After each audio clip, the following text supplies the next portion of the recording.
Hello, my friends. Thanks for joining us once again for another program, Spiritism, a closer look. You are on Kardec Radio, and we do this every Wednesday at 7:30 p.m. Eastern Time. I'm Luiz Lima, your host, broadcasting from Orlando tonight. Tonight, we are going to take a closer look at the automatisms of the soul. That's a very interesting thing, very interesting subject in our daily lives, all of us, to one degree or another. But we all have our routines. We have our habits. Routine could be a little more flexible or less flexible depending on the person, the situation, the circumstances. But we all have our routine. These habits in our daily lives, which is present in everybody's life. What we see as habits and routine is something related to the material life, something that occurs in our physical life, physical reality. So even we perform routines and habits means we perform at times very mechanical tasks. We just keep doing those things, and we might do them well or not so well. It doesn't really matter, but we do repeatedly these tasks, and that's what creates our habits and our routines. However, the intelligent principle is behind everything. Even if we do something very mechanical, the intelligent principle is still behind it, it's still in charge. It just happens that this particular task or that one is very, very, very automated because we have done this so many times. So it gets easy to do because we just repeat what we did last time. Now, in order to get to the point of a routine, for example, it takes time and effort to get these tasks, at least certain tasks, to become automated in our lives. We have to repeat this a million times, and there will be mistakes and difficulties, of course, in the beginning, but we will get there and we will get to a point where we don't have to, let's say, concentrate so much to get this thing done. It just happens naturally. For example, driving a car, especially if you have a stick shift car. So in the very first days, maybe the very first time, it's really complicated. The first time you sit on the car as the pilot, right? I would call the pilot. It's complicated because it's something completely new, different than anything you ever had to do, whatever age that was. And then you have to concentrate. Usually you have an instructor sitting by you, which could be somebody outside the family, it could be a relative, a mother, father. It doesn't really matter. Usually you have somebody on your side. And because you're putting such a high level of concentration, you just don't want to hear that person talking. You will not turn the radio on. You will not respond to a cell phone incoming call because your concentration is literally 100% in driving, looking ahead, making sure you're going to use the pedals and the stick shift, which makes it even worse or more complicated. All of this. So the level of concentration is tremendous, very high. With time, you start getting less concentrated, then a little less. Then it starts to feel more at easy doing that task. And then when, after a few years, maybe even less than that, maybe even after a few months, you are so good on this thing. The process has been so much automated into your being that you can drive the car with one hand, the other hand is sitting on the window, and you're listening to the radio. The car, the cell phone, rings, and you pick up the call all at the same time, which was unthinkable to get it done this way on the first day or on the first days when you were learning to drive. So that changed because there's some sort of progress in there, some sort of progress. So something was happening and you were getting better on it. You were feeling more at ease with the situation. So, in order to get to that point, driving the car and doing all these things at the same time, you had to go through a lot of attempts. A lot of it. You had to drive the car, a little bit every day or a little bit every other day or so to get to that point.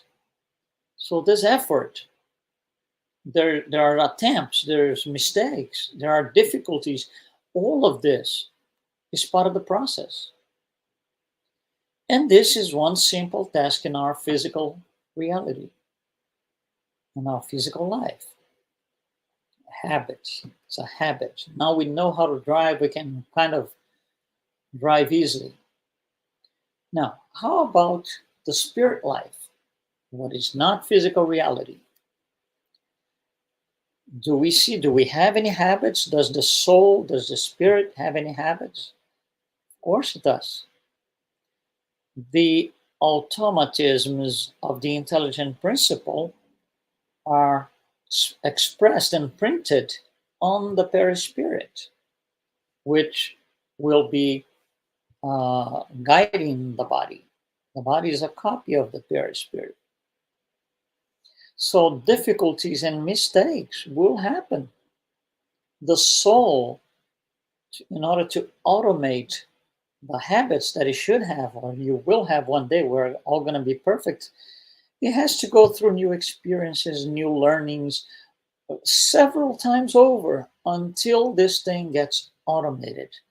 It's going to have to go through a sequence of opportunities so the task becomes automated. Just like in the car, the opportunities that you have to learn how to drive a car are let's just say 1 hour a day. So during 1 hour every day, you are given or you are having that opportunity until you learn how to drive. Same for the soul. Each opportunity is an incarnation. So we have to undergo a sequence of incarnations in order to automate the things that we need in our souls. And what are the things that we need? Are the things that are going to take us to the goal. What is the goal? Perfection. How do we get to perfection? By having developed all the virtues and dropped all the vices. That would be perfection.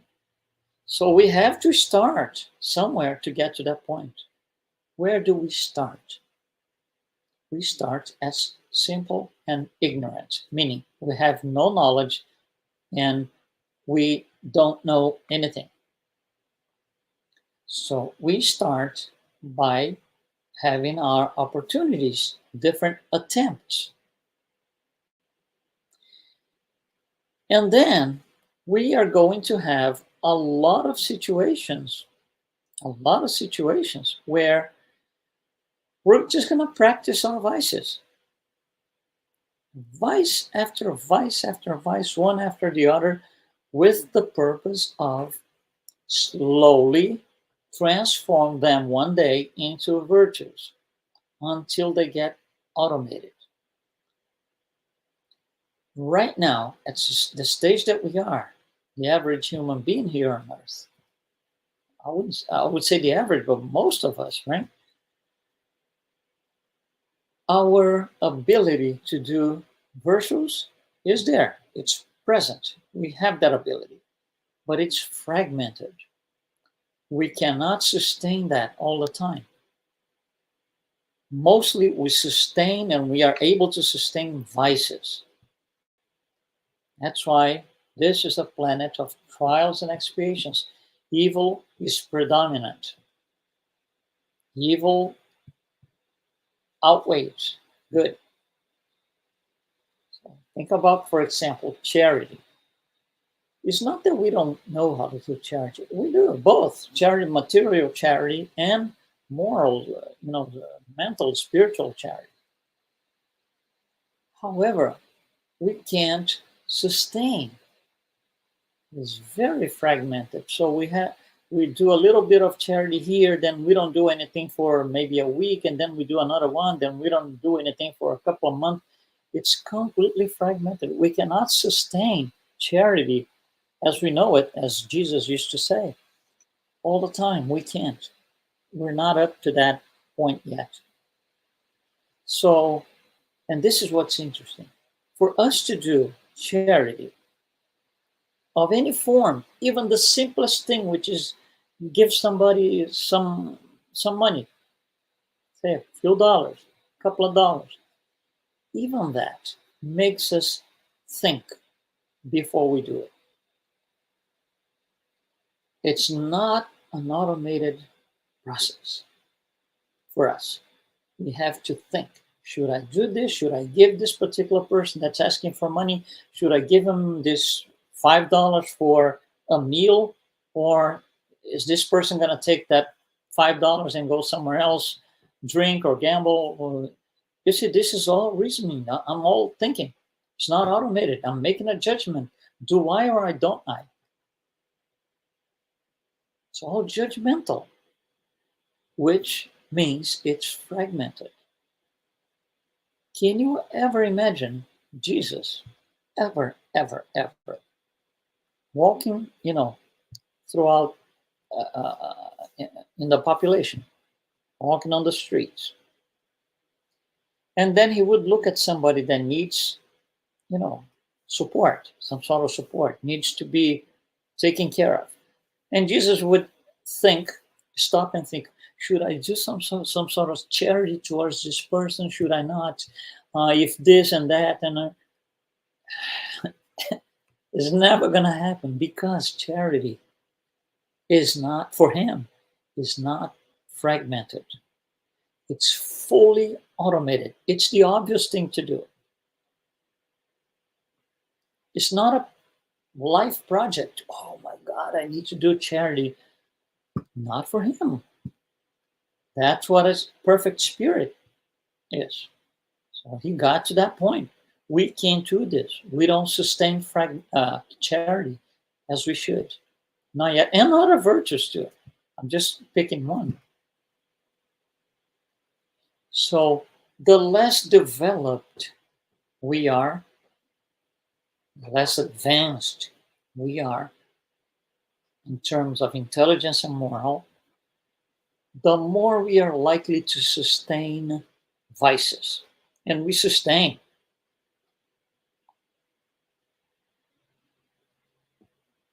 People, who are in the bottom part of the spirit scale that we already spoke about here, those spirits are not very advanced, morally and intellectually speaking. They sustain vices all the time, 100% of the time. That's all they do. Evil, left and right. It's automated for them. It's not a problem. They don't have to think about it. They'll just go ahead and do it. Because when something is automated into our soul, we just do it effortlessly. We don't have to, it's not a life project anymore. It will just happen. So for the intelligent principle, for the spirit, the challenge in terms of these automatisms, the challenge is to disrupt the cycle of automations of evil attitudes. We will, of course, but we need to stop, we need to disrupt the cycle of automations of evil attitudes, so that one evil attitude leads to another, that leads to this, that leads to another, that leads to this. That's a cycle. That's a cycle, which obviously is going to become a snowball. This is where the challenge is, how to break that. Evil acts get can be mechanic.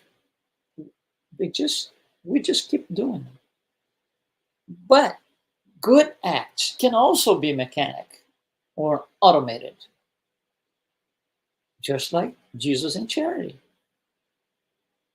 We had that example. We had right in front of our eyes from him. When he came down to show us what to do and how to do, he did.